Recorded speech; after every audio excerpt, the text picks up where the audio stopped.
what you want, when you want it, where you want it. This is The Mesh.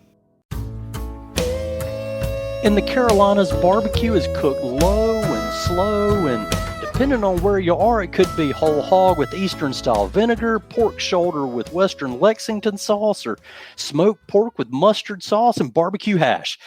That said, the Texas-sized flavors of brisket and sausage are rapidly growing in popularity, and you'll definitely find the taste of the Lone Star State at the Carolina Barbecue Festival. So today, we're talking with a South Carolina native who's turned his barbecue focus toward Texas. In this episode of the Carolina Pitmaster series, we're talking with Fork Grove Barbecue Pitmaster Dylan Cooke. He's been featured National Barbecue Bible Texas Monthly, where Daniel Vaughn, the barbecue snob, has named Fork Grove one of the best Texas barbecue restaurants in South Carolina. Enjoy this conversation with Dylan live from his smokehouse in South Carolina's electric city of Anderson. And be sure to come to the Carolina Barbecue Festival to meet him April 5th and 6th at Victoria Yards in Charlotte. You can use our promo code LOWSLOWBBQ for a discount ticket. You can also find Fork Grove Barbecue on Facebook, Instagram, or just Google Fork Grove Barbecue for a glimpse of his accolades in Texas Monthly. Now here's our Carolina Pitmasters episode with the Carolina Barbecue Festival. Dylan Cooke with Fork Grove Barbecue. Welcome to the Low and Slow Barbecue Show. Man, thank you guys for having me. Yeah, we're so excited to have you and looking forward to connecting with you at the Carolina Barbecue Festival coming up here in just a few short weeks. But before we get to that, I want to jump right on into finding out about you and your barbecue restaurant. So first of all, Dylan, tell me, where are you from and how did you get to smoking meat low and slow? Crazy story. I try to keep it short as I can. I was actually born and raised right here in Anderson. Worked in this building when I was in high school for a family at a kind of like a more traditional, just barbecue, fries, slaw, ribs, chicken, like nothing, it's what you would expect in a town like where we live at. Never thought I would be into barbecue like we are now. I originally had a dream of playing music. Through school and graduating, I played guitar for a lot of people across Nashville. I've been all over the place. Really thought that was going to be my career. Yeah.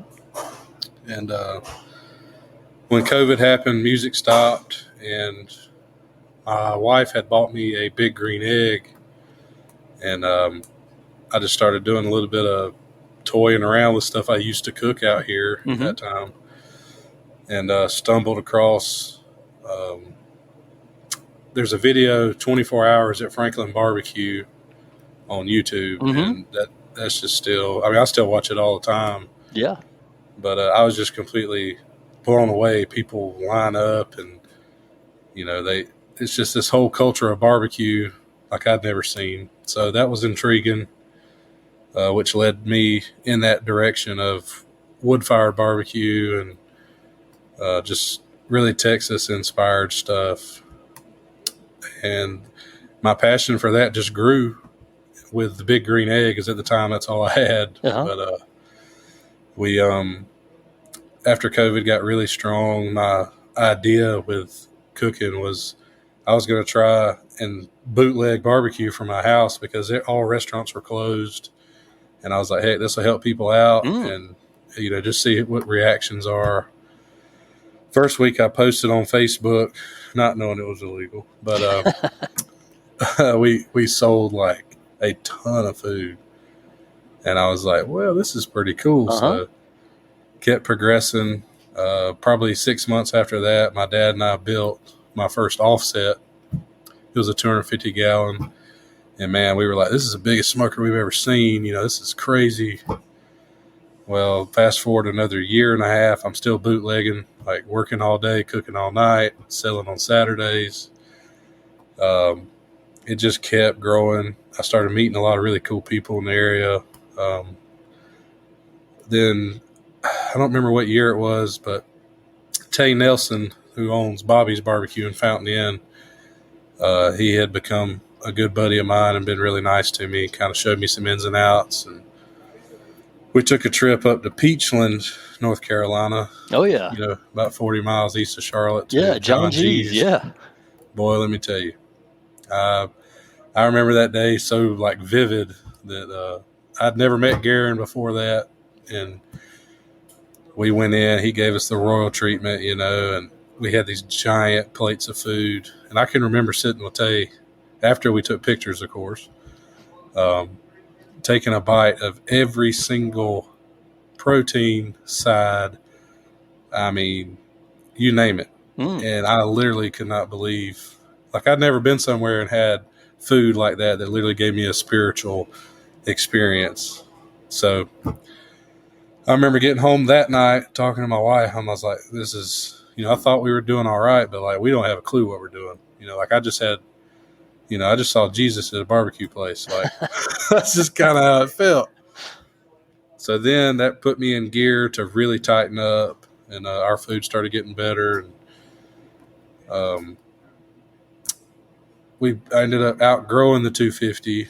My dad and I built my 1,000-gallon trailer, and I ran with it for almost 2 years and just kept growing. And it got to a point where I had to do something, and a guy that had been getting food from me, he owns a couple restaurants, asked me just straight up one day, he's like, what are you doing? Like, why are you not cooking food all the time? I was like, well, I just don't have means to jump into something outside. I worked a plant job manufacturing during this time for like 12 years. But he was willing to help me and take a chance. So we jumped on that last November, looked at several places. Stuff kept, wasn't panning out. I didn't know what was going to happen.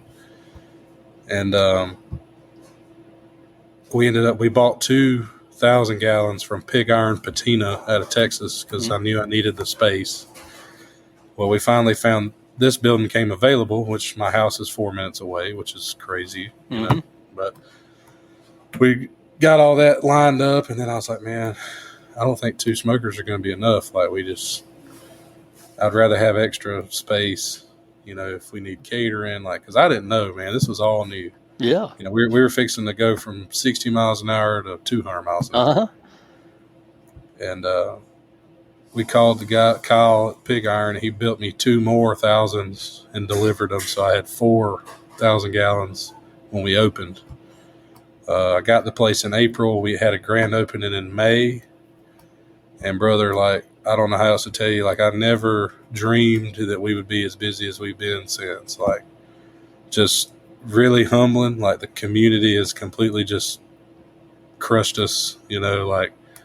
Daniel Vaughn came within my first 6 months. Yeah, I want to talk a little bit about that experience. But before we kind of go down that road, let's talk a little bit more about your restaurant there and the experience. And obviously that was a huge part of it. But let me get this right. You're talking about May of 2023. Yes, sir. And then it's taken off. And like you said, you got the Texas Monthly, Daniel Vaughn, and we'll talk about that. And then all this outpouring of support and really just 6 or 7 quick months. What do you feel like has been the secret to that? Man, I give a ton of praise to I had it in my head, what I wanted it to be, what I wanted it to operate because John G's was the dream in action, really. Yeah.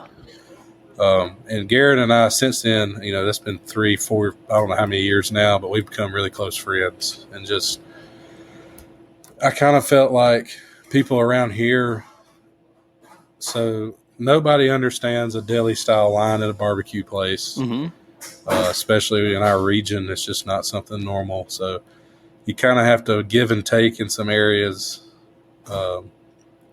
But just the secret, I'd say, is just we focus on the food first.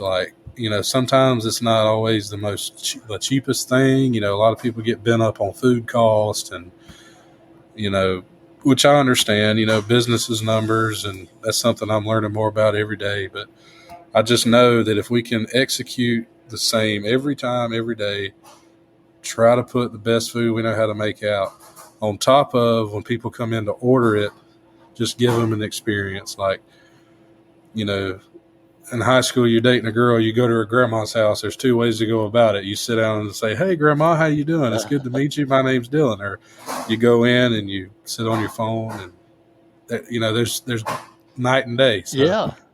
that's kind of the same thing. You know, people come in and we try to greet every single person. You know, if they hadn't been here, explain it to them, and just be people's persons, I guess, or however you want to say it. People, right? So Right, you're kind of pretty dipping much. into that experience a little bit. Tell me more about that. So if I'm coming down to Fort Grove Barbecue in Anderson, South Carolina, what's my experience? What will somebody experience when they walk in the door to the time they sit down? So it normally rolls. We've kind of got it streamlined where, you know, we don't always have a line or nothing. I mean, there's times it is definitely busier than others, but if there's a line, we try to entertain people. Like, my guys that cut on the cutting board, or if I'm up there cutting, like, we'll cut up. You know, I'll throw a bun at somebody, or just, you know, just really create a funny, my personality is not very serious. So that kind of coincides with the way we operate. Like, it's just a fun environment. So Yeah, a little bit of a showmanship to it. yeah, like, people come in and we'll poke fun with them, and they'll be like, "Let me get half a pound of brisket," and you'll be like, "Half a pound? Like, I could have swore you were going to be a pound and a half type of guy." And just, you know, just kind of, you know, meet new people, everybody that you serve. Yeah. And we get them took care of on the meats and the sides, and then. And you say it's a deli style kind of a lineup, so they're walking through kind of cafeteria Yep. style. Yeah. Yep, and I tell them it's like Subway for barbecue. Right. You know, Okay. You start what kind of bread, so you'll start what kind of meats, and then pick your sides, and then they'll settle up with you at the register, and then you sit wherever you like. We don't have servers and stuff. I have a couple girls that they'll, you know, hawk the dining room, try to refill drinks and do things, but we don't really hold that to a standard. It's just kind of a mix of self-serve, and somebody will help you if they get a chance. Yeah. Well, so what do you want somebody to remember when they've left your business, they've left a meal at Fort Grove? I would definitely say three things. The first being the staff, being attentive, being helpful, being friendly. Secondly would obviously be the food. Like, I want everybody to have that religious experience, which I don't know. I mean, you can't please everybody. I've learned that in a short amount of time, but I really do try to always put the best foot forward with everything we make. Don't cut any corners. And then third, I would hope they would go tell somebody about it, because, you know, good news is good news. So Yeah, definitely. So what do you guys feel like your specialty is? that's funny. So I got a guy in the back, Troy. Troy's in the back. Yeah, I was gonna try to get him to come introduce himself. He's the master crafter in the back. But so it's kind of funny. We've got like a reputation for home of the secret sausage. Okay. So, like, hey, stick your head in here. They won't know who Troy is. Hey, This is Troy. Welcome to the He's podcast. He's got a tattoo that's got Fort Grove on it. Can't really see it. He's a lifer. Yeah, for sure. He's the mastermind. Okay. But The secret sausage mastermind. pretty much. Yeah. So Troy was here to the previous business, and he stayed on to work with us, and had never worked in like serious barbecue, so it was all new. But he's always worked in the kitchen his whole life. Mm-hmm. So it was really easy to train him and show him, you know, all the tricks and the sausage, and that turned into now, like, every Saturday we always have some off the wall sausage. Like, you never know what it's going to be, because we don't tell anybody until Saturday. And it's really fun. Like, we've done like pizza links. We did a hamburger link, a breakfast link, a low country boil, which was shrimp, potatoes, Old Bay. Last weekend we actually did a pasta salad link. Wow. This week is going to be a mushroom Swiss link. Yeah. So that's it kind of draws people there. And then we always kind of try to throw in a special every now and then. Like, some days we'll do burgers. We do different flavors of pork belly burn ends. That's one of our bigger things that people really flock to is pork belly. Yeah, that's a popular thing. So, tell me, let's talk a little bit more about those smokers. And you kind of went into the detail of 4,000-gallon smokers. Why do you feel like you needed such a big? And I've seen some pictures on your Facebook page. Why such a big collection of smokers? And do you always keep them filled up? And tell me about the effort that went into getting those. Yeah, man. So, like I said, I just knew going into this, like the capacity that I could cook on one. And I was kind of betting on myself that, at bare minimum to cook enough brisket, pork, turkey, ribs. Like we do 5-6 proteins every day, which some of them are different temperatures, different regimens. So it kind of gave us versatility for the most part, and then gave us what I thought would be more of a available space for, say, we were open for regular business, and then, hey, we got 800 people we want to feed. I've got space to make it happen. Okay. That was my thought process as well. We grand opening May the 20th was a Saturday. We sold out by 5:00. And the following week we sold out at 3:30. The following week we sold out at 4:00. So It was like, now we were trying to figure out, like, good Lord, like how are we going to cook enough? So like it turned into, like, thank goodness we ordered that many, because literally without it, I'd have been sleeping here, which I do anyway sometimes. But, it was surprising. And then once we figured out more things and figured out different ways, and we still, from Wednesday, like today, we only ran 2 for tomorrow.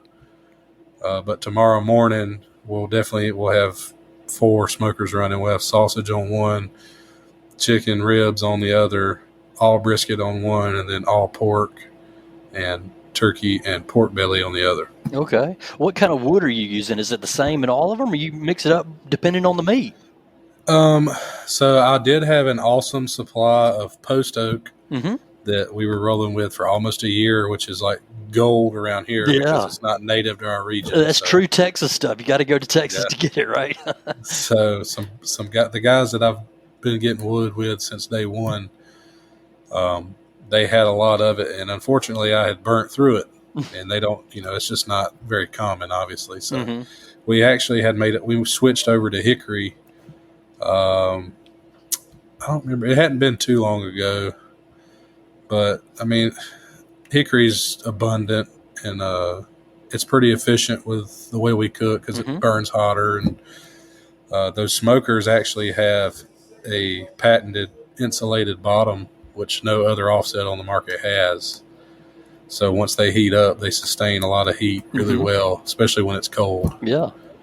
But yes, so it's all hickory right now. Okay. Well, I saw some pictures there on your Instagram, and I know you've got a lot of stuff on your Facebook at Fort Grove BBQ. How early are you getting up to start the smokers every day?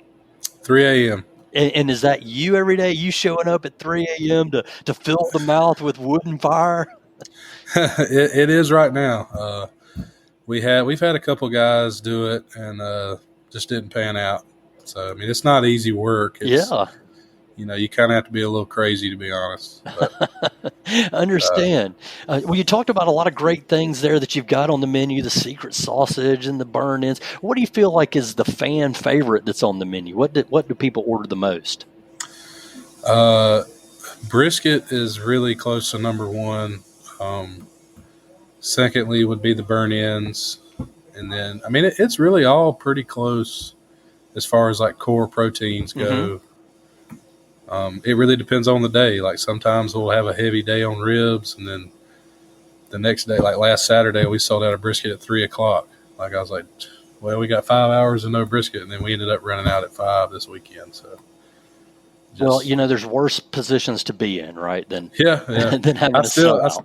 I still hate it too, though, man, because it's a double-edged sword. Yeah, like, people get babysitters and they plan to come eat with us, and they pull up and the lights are off and the sold out sign's up, and they're like, what am I going to do now? That's a bummer. Yeah, unfortunately, it's the nature of the beast sometimes. It is for sure. Well, let me talk a little bit about the Carolina Barbecue Festival and how you got involved. And of course, that's coming April 5th and 6th, and it's going to be at Victoria Yards in Charlotte. And everybody listening out there can go online and order tickets, get a discount using our code LowSlowBBQ. But I want to know, how did Dillon and how did Fort Grove get hooked up with the Carolina Barbecue Festival this year?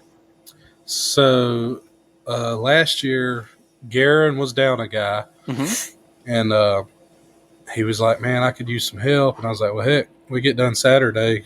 I can Charlotte's a couple hours." I said, "We'll drive up and I'll help you out Sunday."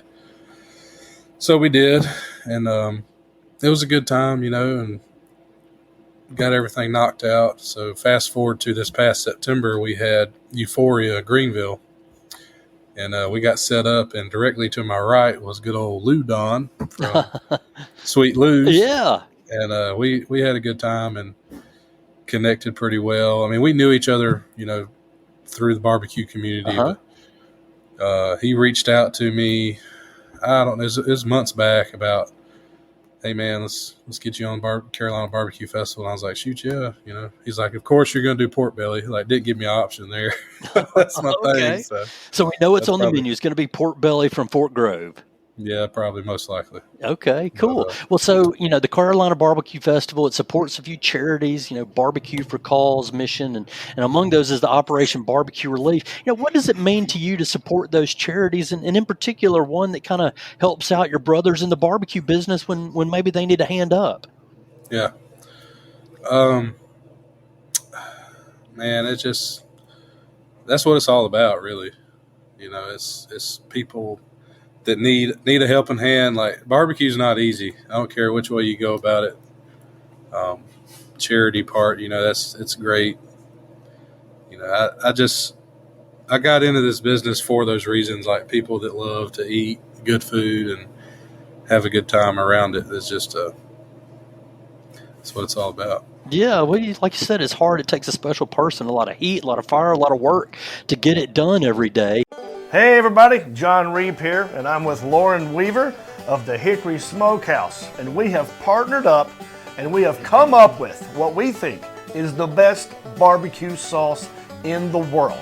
It's called John Reep's Hickory Smokehouse South in Your Mouth Barbecue Sauce. But don't just take our word for it.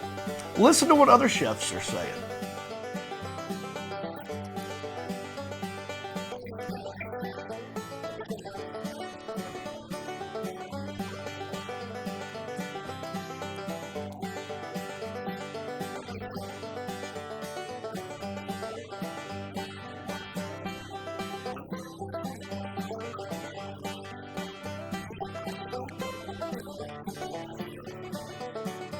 So this holiday season, reap the benefits, sop it up, let your taste buds rise again, and put a little South in your mouth. We got it in hot, too. Yeah. Thanks, Lauren.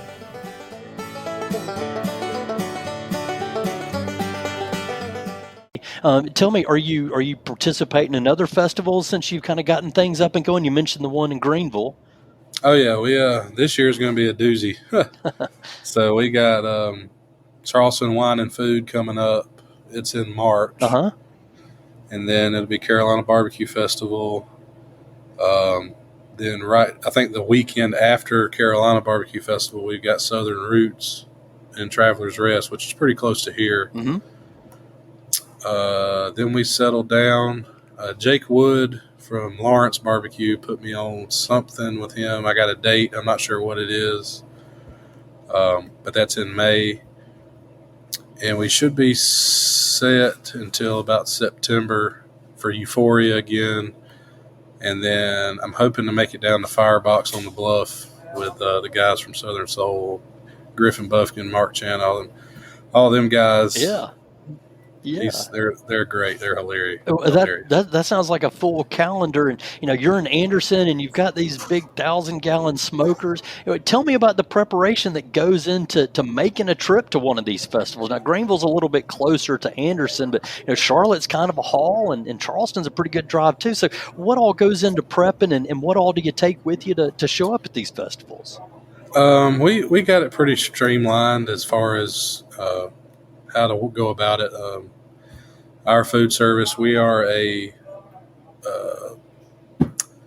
almost sole proprietor with U.S. Foods. Um, they help us out a lot with what we're doing for festivals, and it's just I keep it simple. I try not to do nothing too crazy, and we'll pack it up, ice it down, whatever we got to do, and make the trip. And luckily, knock on wood, 90% of the places that we're going, I know enough barbecue fam that I can, hey man, let me borrow your refrigerator. Hey man, let me borrow your cutting table, or Yeah. if we need to do something prep wise. But it's really it's about going and having fun. And like Charleston Wine and Food last year, man, we fed people from California, Oregon. I mean, it was like all walks of life at that place. And it's really a lot of fun. Yeah, is a big part of it, getting your name out there with a larger audience. But then, we hear that from so many pitmasters like Garen and like the folks at Lawrence Barbecue. It's all about the community. You guys kind of have a special camaraderie amongst one another. So, it's work a lot of the time, but it's got to be a little bit of fun too, right? Oh, yeah, for sure. Yeah. Okay, so now I want to talk a little bit about your secret here. And we don't necessarily have a secret recipe that our pitmasters often share with us, but you've kind of got a special way about doing things. So talk to me about how you guys prepare your ribs, how you turn them over, how you make sure that they're Fork Grove barbecue just right. So we get a lot of good compliments about our pork ribs, and we keep it real simple seasoning, but we cook them a little hotter. But the biggest thing that a lot of people I don't think understand or know, like you'll meet a lot of backyard guys that ask about the membrane on the back. We cook, we cook pork spare ribs. I don't do baby backs, but they get all bent out of shape. They're like, oh man, that thing's chewy, or you can't cook good ribs with that on there. Well, I beg to differ. So the trick is, I actually learned it originally from Tay from Bobby's Barbecue. And he came help me cook one time, and he's like, try one of these ribs like the way I do mine. If you don't like it, I'll buy it. So after they get good color, the meat starts to draw back a little bit. We actually flip from meat side up to meat side down on the offset. Okay. So all that airflow and that heat's coming across the membrane. Well, what'll happen is the fat actually kind of starts to render, and it'll pull across the bones in the membrane in the back. Well, you let it keep cooking, let that heat keep drawing, it almost confits that membrane, and it'll crisp it up, almost in a sense of like frying a donut. Whoa. So once it gets to that point, then we'll glaze it with our rib glaze, let that tack really nice, flip them back over, glaze the top, let that tack on, and then we'll pull them off when they're nice and tender. But I have yet to have a soul say anything about a membrane, which saves you so much time with guys that pull napkins and forks and all the tricks to pull them off. So. Yeah, so that silver skin, the membrane, again, you said it, it's hard to get it off there. I've got my vice grips and I'm trying to rip it off of there. Your teeth. Yeah, I wouldn't get my teeth on the raw, but pliers or something like that. I am in the toolbox trying to get that stuff out. But what you're telling me is you can leave it on just as long as you're cooking it right and flipping it and let it get good and hot and cook that fat down till it really pulls back. It's going to be okay. Yep. Yeah. Okay. I would definitely encourage anybody to give it a shot. Well, I'm going to do that on the next batch of ribs I do. That's a great secret to share with our at-home audience. And I want to take it a little bit deeper into secret time and find out from Dylan, kind of probe down inside Dylan and tell me, what do you enjoy most about being a pit master and operating a barbecue business? Or does the business and the pit mastering, do they go together in enjoyment? I don't know, man. I really don't ever call myself a pit master either, just because I don't know what I'm doing. I'm just watching fire and wood burn until meat gets nice and tender. But I would say I don't even know, man. Like, it's something you just got to have or you don't. Like, I've had some guys that come through and work for a little while. They seem really eager to do it. They love it. But when they really have to put the rubber to the road, it's just kind of like, man, this is work. This is tough. But I don't ever see it like that. Like, this isn't work to me. Like, I have fun in here every day. Like, my guys, we cut up. It's just, the business side, I'm not so good at. You know, I'm trying to get better and learn and be smart and just. But my heart's in cooking and talking to people and just having a big old time. Yeah, well, there's nothing wrong with that. So let's get into that talk with Daniel Vaughn. And like I say, you got a big Texas spotlight from him in Texas Monthly. Tell me about that experience and what all was involved with him coming by. And again, you so early in the barbecue adventure at Fort Grove, you've got this huge spotlight, a well-known person in barbecue, the barbecue snob, as he calls himself. What was all that like?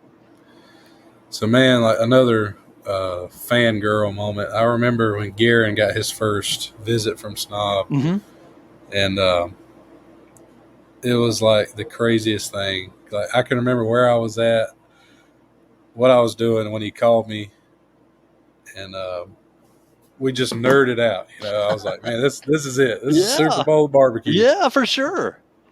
And fast forward to us, you know, we're operating, rolling along, whatever. And a couple days before, my boy Robbie in Columbia at City Limits, we were chatting and we were like, man, like Snob's in the area, like he might pop by. And I'm like, yeah. I said, I don't know. There ain't nothing around me. You know, I'm like kind of out here by myself. It's not really a city or metropolitan area or nothing. And so we're following him on his Instagram trail. You know, he's taking pictures everywhere he goes. Sure. And then I remember that morning. It was Saturday morning. I saw he was at Robbie's, and I was like, "Oh snap!" Like I think he had hit Fox Brothers in Atlanta. Okay.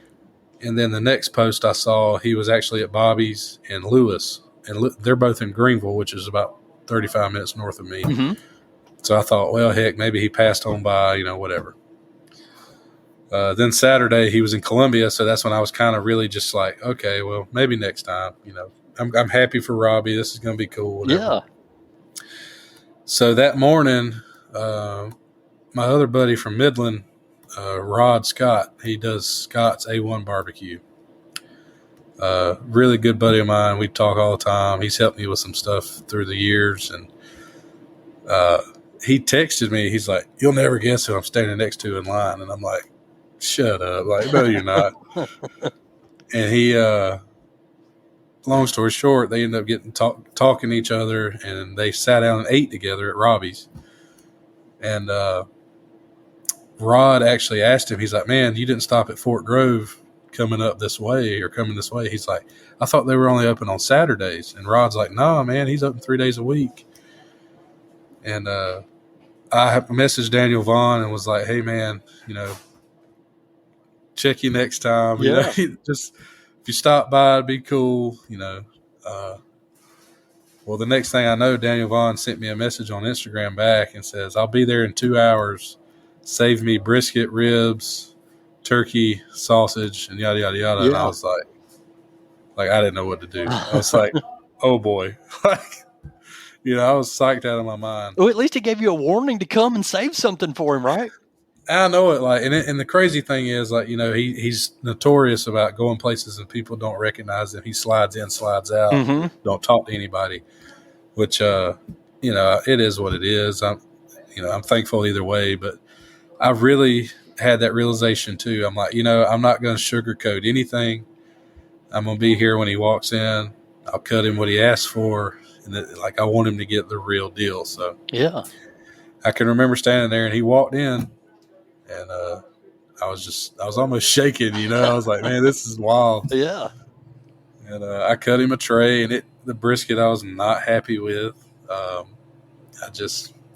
like I said, I didn't want to sugarcoat anything. I really wanted him to base it off flavors. And he got a decent tray, sat down, and I went out and talked to him and had a really cool conversation. He told me that he actually stayed in Anderson at a hotel the night before he drove to Columbia. I'm like, dang, man, like, you know, you're like right here. That saved you a trip. Yeah. He really gave us all good compliments on just about everything. He said the rib glaze that we use is a little sweet, which it is.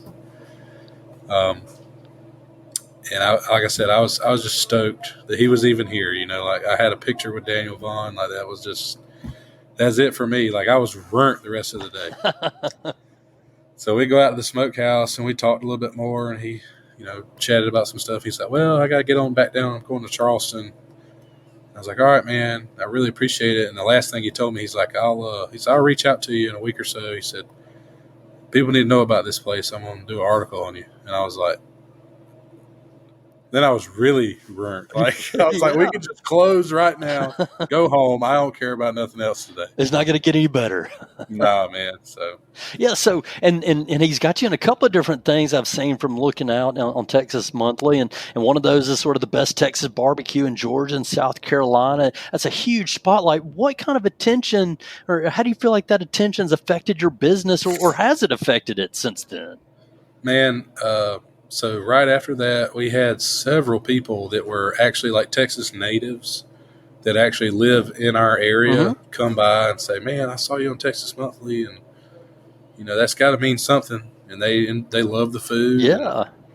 And, it's not like being in the state of Texas making top 50 where the next day you got 500 people waiting to come in the door. Right. But I would say that second, the one we just got in December, for best trays, Texas-style trays outside of Texas. The folks that do our plaques and stuff like that, I got that one in, and I took a picture and posted it, just telling everybody how thankful we really are for, being so far in this in such a short amount of time.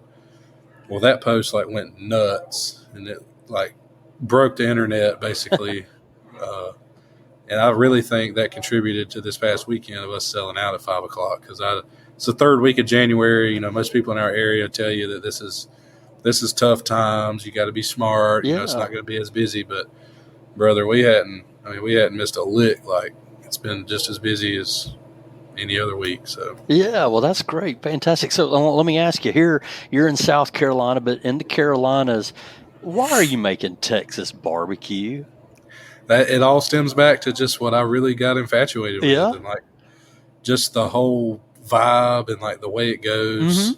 I'm just that type of person. I get into something and I learn it. I learn it the best way I can and stick to it. And Texas barbecue is something that, one, I love that peppery flavor right off the bat.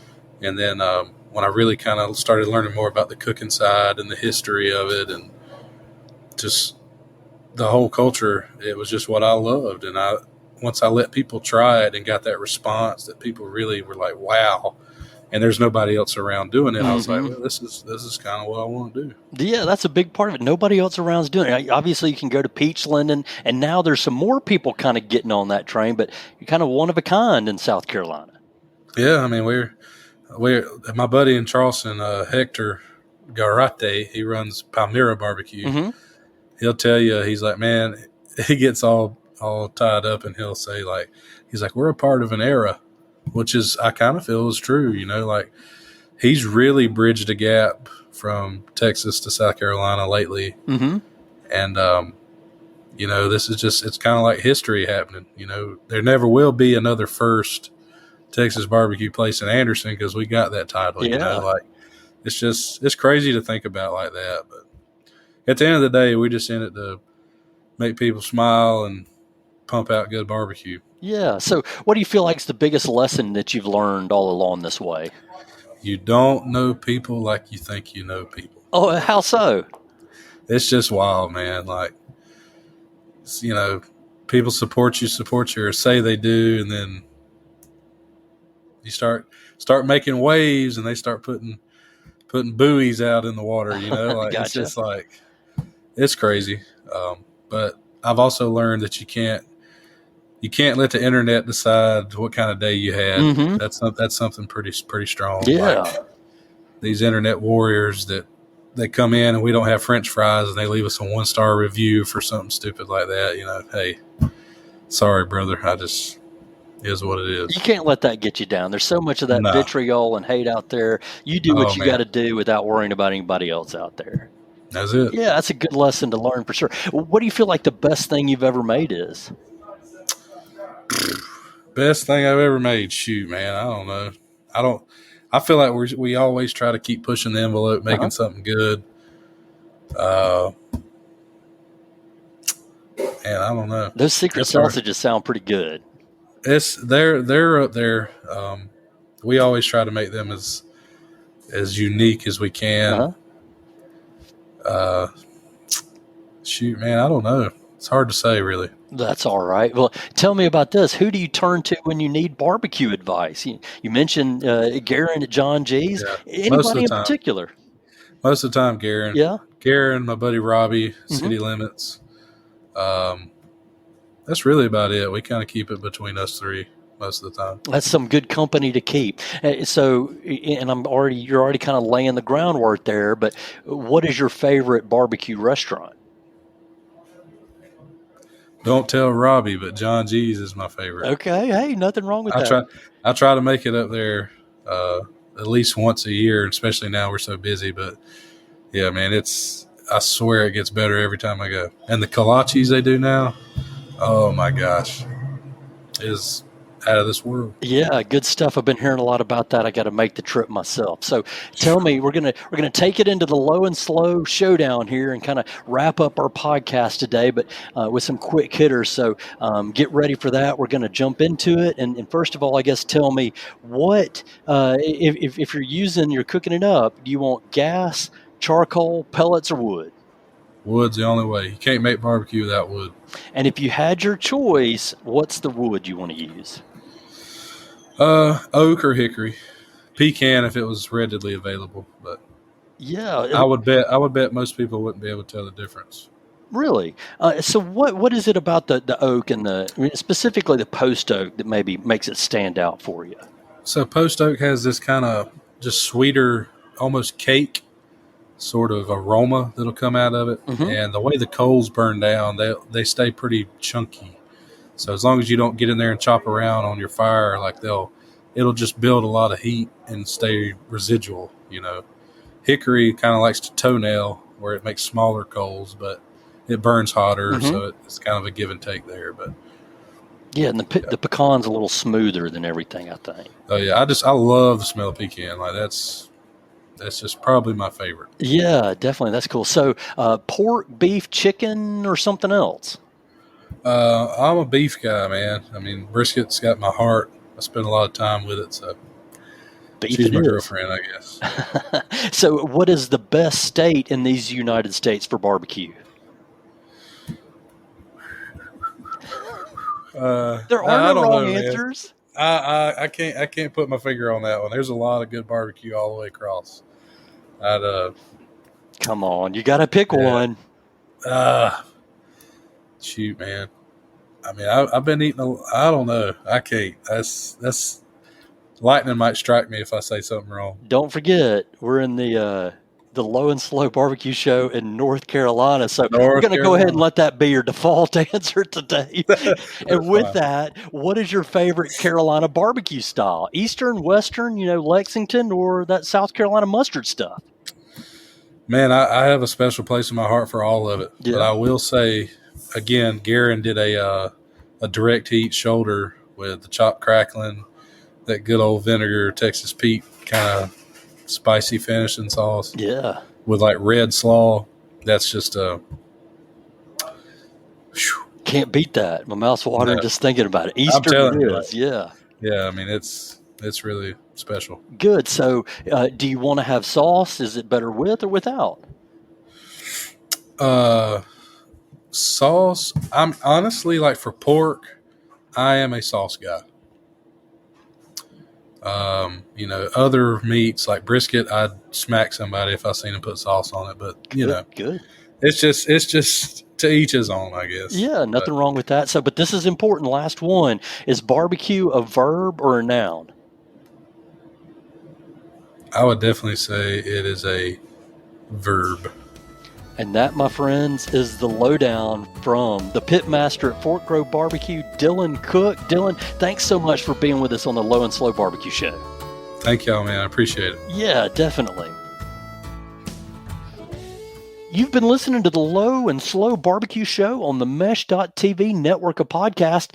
Be sure to visit us online at lowslowbbqshow.com. You can learn more about the Carolina Barbecue Festival and the Pitmasters participating in this year's event. Among the podcasts on lowslowbbqshow.com, you can hear from other Carolina Pitmasters like Brandon Shepard from Shepard Barbecue, Keith Henning from Black Powder Smokehouse, and another Texas barbecue pitmaster. You heard about him here, Garen Kirkman from John G's Barbecue in Peachland. We've got him on the podcast as well. Don't miss the blog. There's also recipes, barbecue tips from our pitmasters. It's all at lowslowbbqshow.com. If you like what you hear in the Low and Slow Barbecue Show, please follow us and subscribe in your favorite podcast stream. We'd also love it if you gave us a 5-star rating, and more than anything, just share the show with your friends. Special thanks to Dylan Cooke from Fort Grove Barbecue. Thanks as well to our producer, Andrew Moose, and the whole team at the Mesh.tv network of podcasts. Most especially, thank you for listening to the Low and Slow Barbecue Show. Remember, for the best barbecue and the best barbecue podcast, make it low and slow.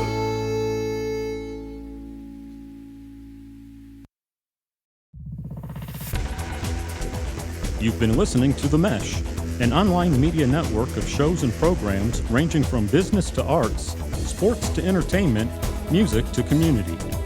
All programs are available on the website as well as through iTunes and YouTube. Check us out online at themesh.tv. Discover other network shows and give us feedback on what you just heard.